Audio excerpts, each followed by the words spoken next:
This is Bill Farmer again. Welcome back to McMaster University course, Computer Science and Software Engineering 2FA3, Discrete Mathematics, and Applications 2.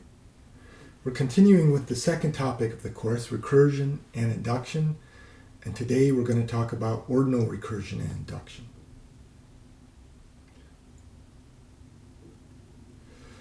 So, Ordinal Recursion works with a well order. So let's say we have a well order here, right here, S and less than. Last time we talked about what a well order is. The important thing about a well order is if we take any non-empty subset of S, that subset of S will contain a minimum element. So if we're going to define a function by ordinal recursion, it looks exactly like how we define a function by natural number recursion. The only difference is right here. The complexity that we assign to every input is a member of S rather than a natural number. So this is a generalization of natural number recursion. Or another way of saying it, ordinal recursion on the natural numbers is natural number recursion. So ordinal recursion is also called well-ordered recursion. It doesn't have a definite name. If you went to the internet and looked up ordinal recursion, you probably wouldn't get too many hits. But ordinal recursion is a good name for this. We'll see why this is in a moment. So that's what ordinal recursion is. It's defining a function by recursion where the important thing is, in our definition, we make sure that for every recursive call, the arguments to those recursive calls have smaller complexity. That's what we're saying right here. It has smaller complexity, where complexity is measured as a member of a well order. Okay, so what is ordinal induction? Well, we have this well order, and we have an ordinal induction principle. It's written like this. It says, for all members of S, for all members X of S, and then for all members Y of S, if Y is less than X, that always implies that my property holds. Then that means my property X for X holds. And if we show this, if we can show that, then by the principle we know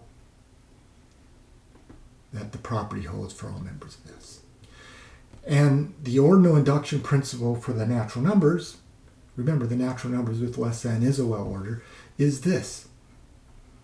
The only thing we've done here is we replaced S, we replaced these S's with, and these S's with natural numbers. So the ordinal induction principle for the natural numbers is a special case ordinal principle for a well order.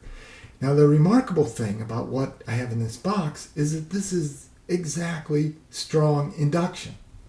So strong induction is ordinal induction for the natural numbers. As I said with ordinal recursion, ordinal induction is also called well-ordered induction. And we've looked at natural number induction, we've looked at structural induction, now we're looking at ordinal induction. Natural number induction and structural induction, they are used all the time in computing. Ordinal induction is used much less often, but it is useful. It is useful when you have a very complex induction argument that needs to be made. Often the argument is complex because you have nested induction arguments. You have an induction argument within an induction argument. These kind of arguments can often be expressed using ordinal induction, where our well order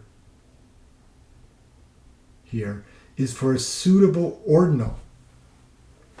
Now, I'm not going to require students in this course really know and understand ordinals at all. But let me just mention, ordinals are another kind of number.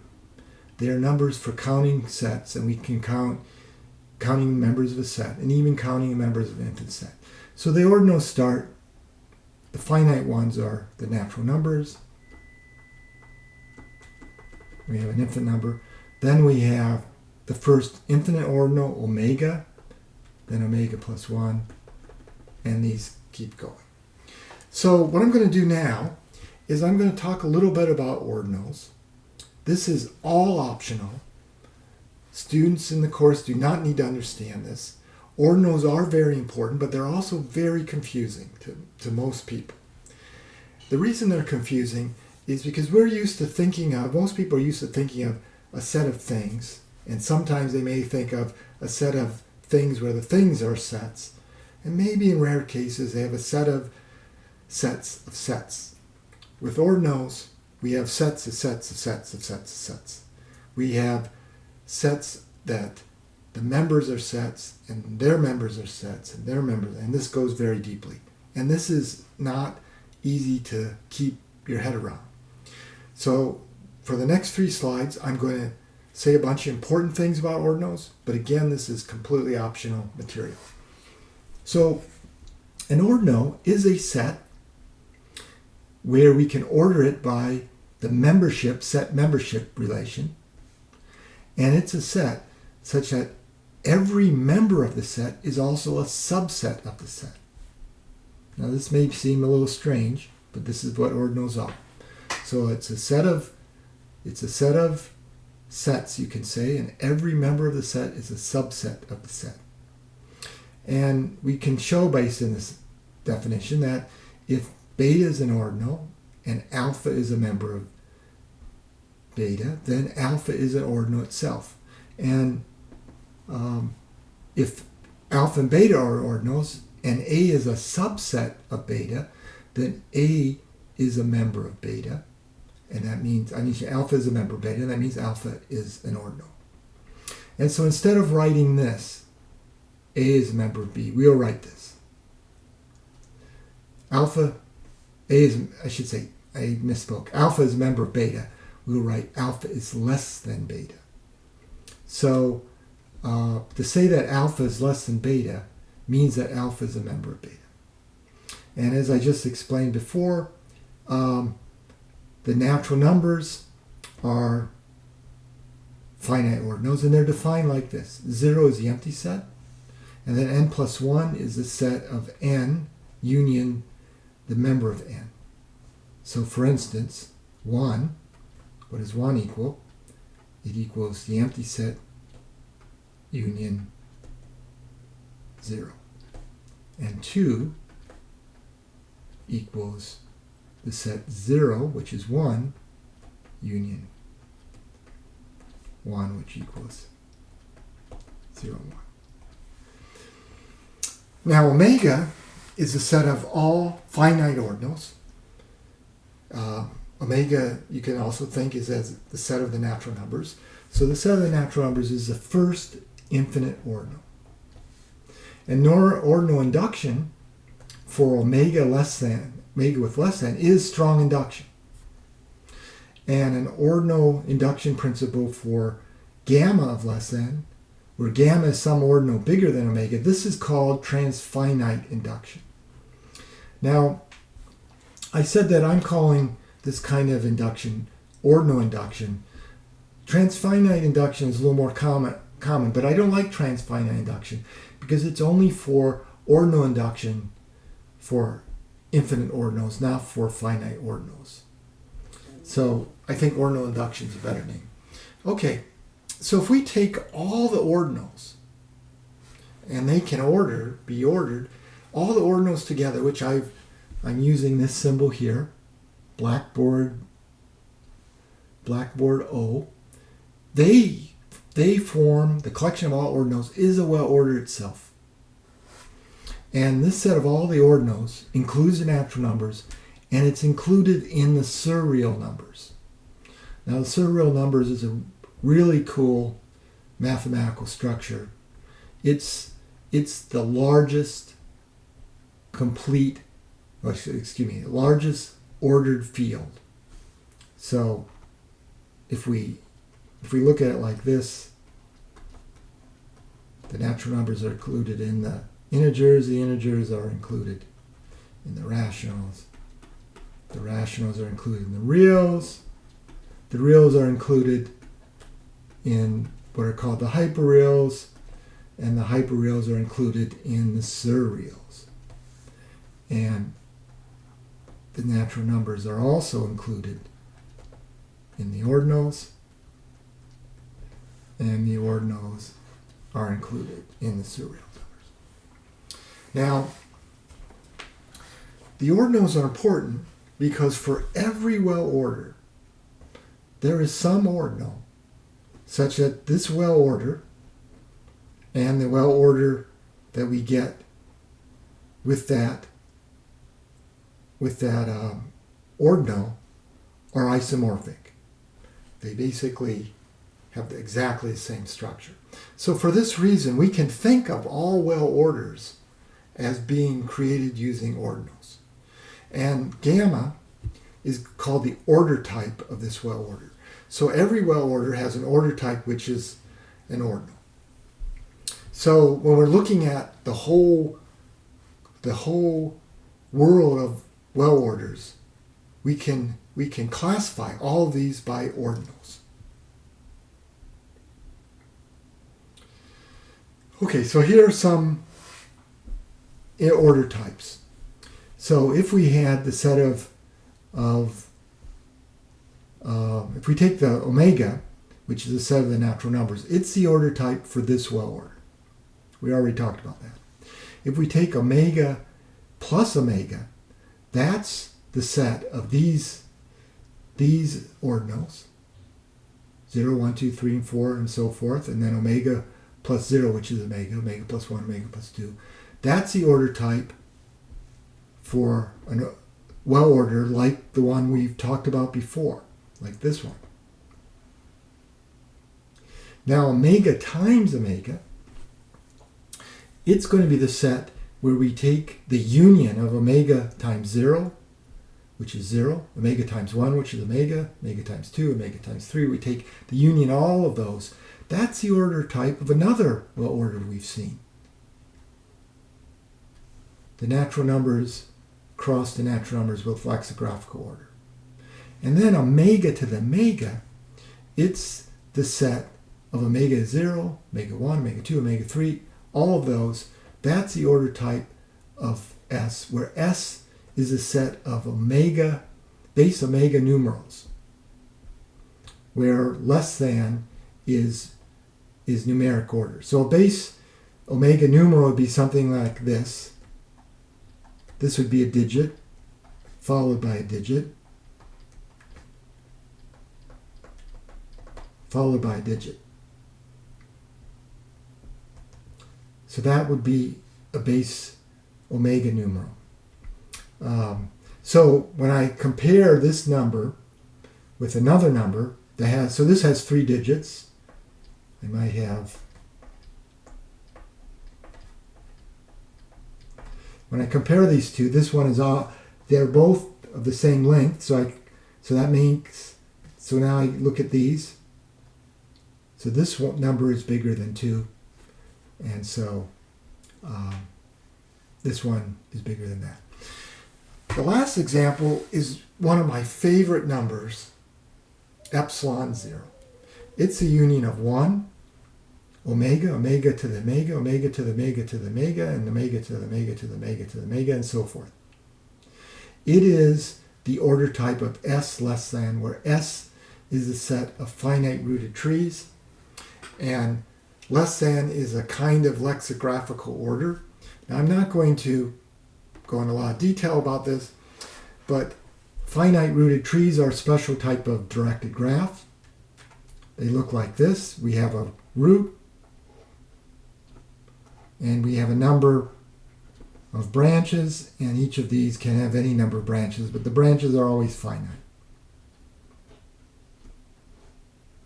So this is a pretty natural kind of structure.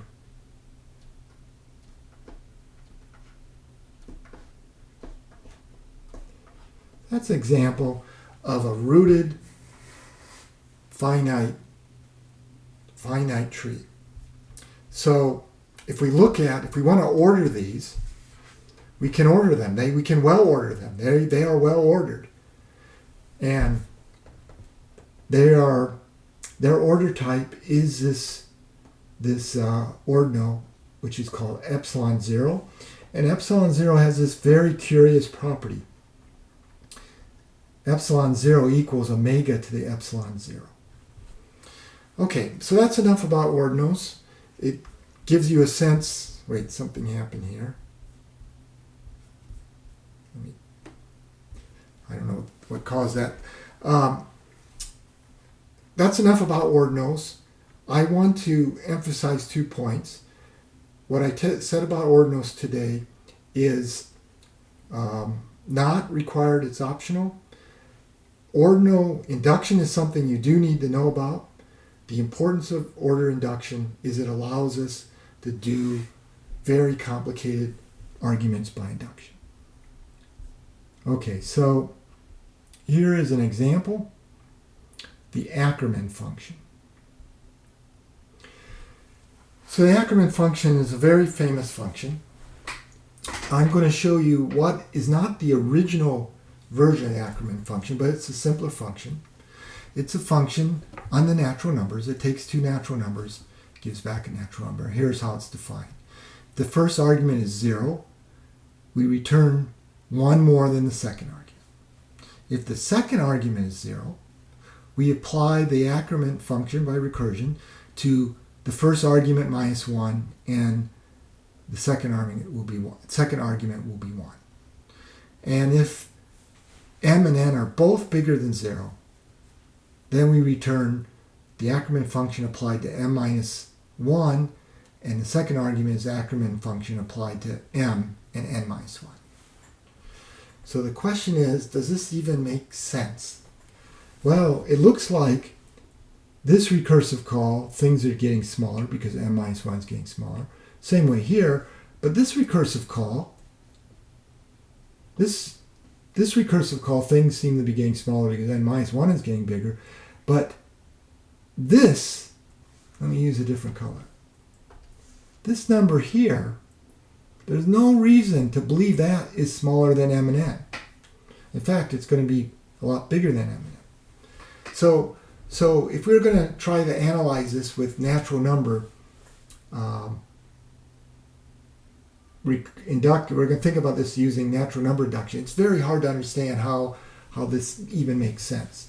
It's much easier if we think of this using if we think of this as being ordinal recursion. Because what we want to do is we want to assign to the inputs, we want to assign those a member of this well order. And then we can do things like prove that A is total. It's a total function. It's defined in all inputs. Not only is it total, but it's computable. We can implement this with any programming language. In fact, it's very easy to implement this. You can choose your favorite programming language and implement this, and you can compute the Ackerman function. But the interesting thing about this function is it's not primitive recursive. That's what I say here. So primitive, most functions that you see on the natural numbers that are defined using recursion are usually primitive recursive. The Ackerman function is not. And because it's not, it grows very fast, extremely fast.